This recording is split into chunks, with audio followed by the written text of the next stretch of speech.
Good day, everyone. My name is Edmar Suwayan, and together with Kevin Cetera, we will present our website.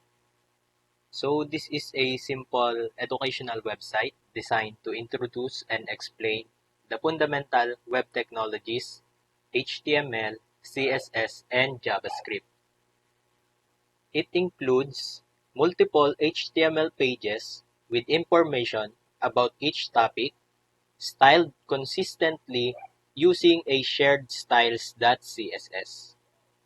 The homepage HTML serves as the central navigation point to the other pages. So the main purpose of the website is to educate users about the basics of web development.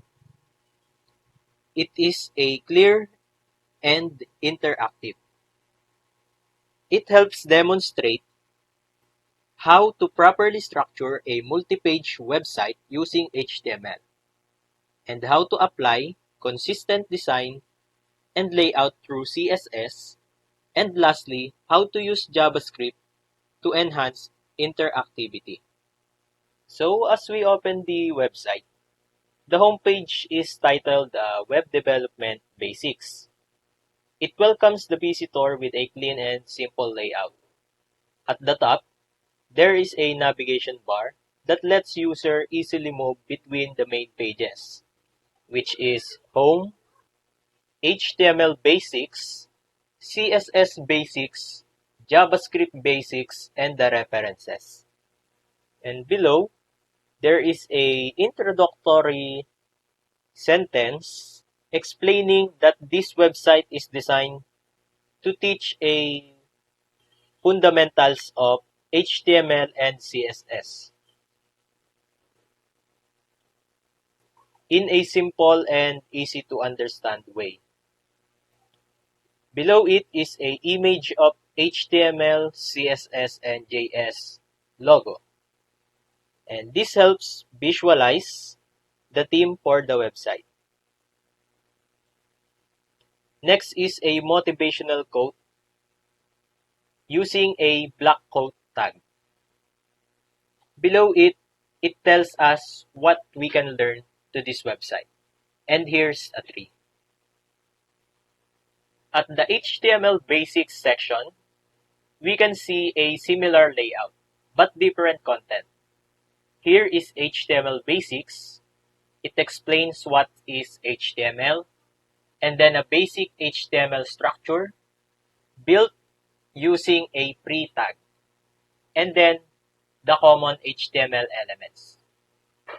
And below we link CSS styling page and then the JS page for easier navigation instead of going back again to the top.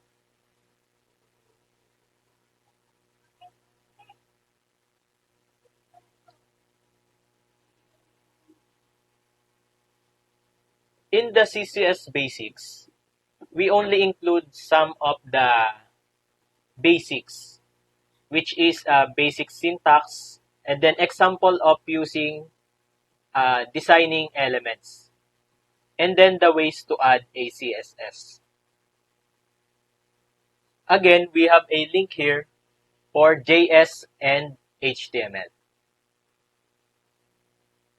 On the JavaScript basics, we only include how JavaScript will work on your website.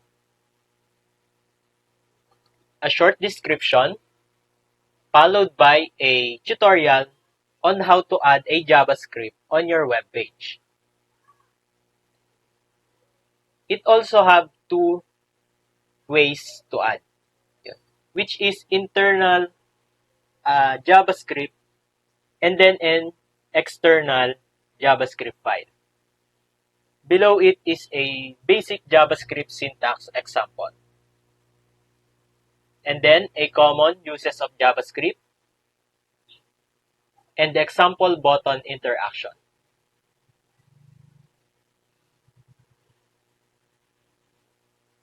Lastly, we have the references. In the references section, we link the following topics.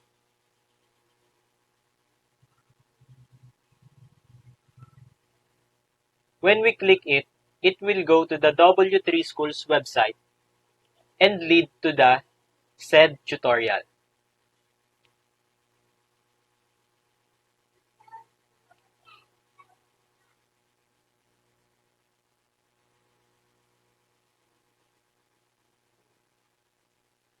Okay, good afternoon everyone.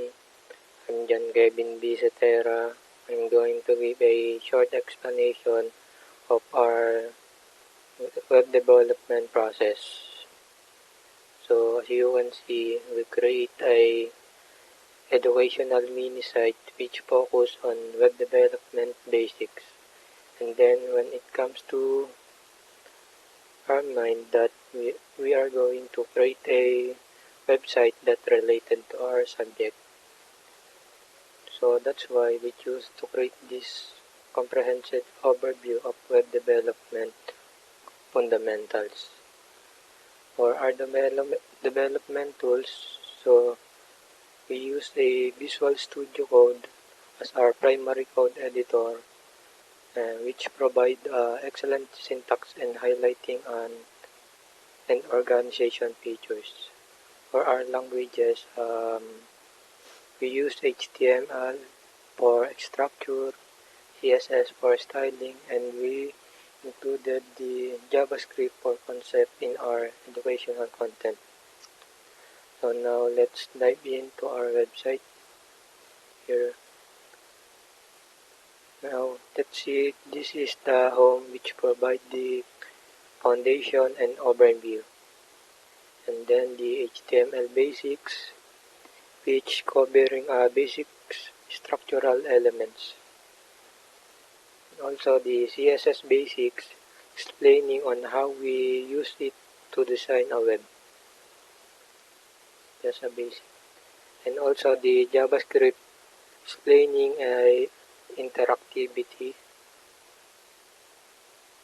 And also the reference, which are offering learning pathways. So for our challenges, the only challenge for us is the recording, because we both have a loud environment.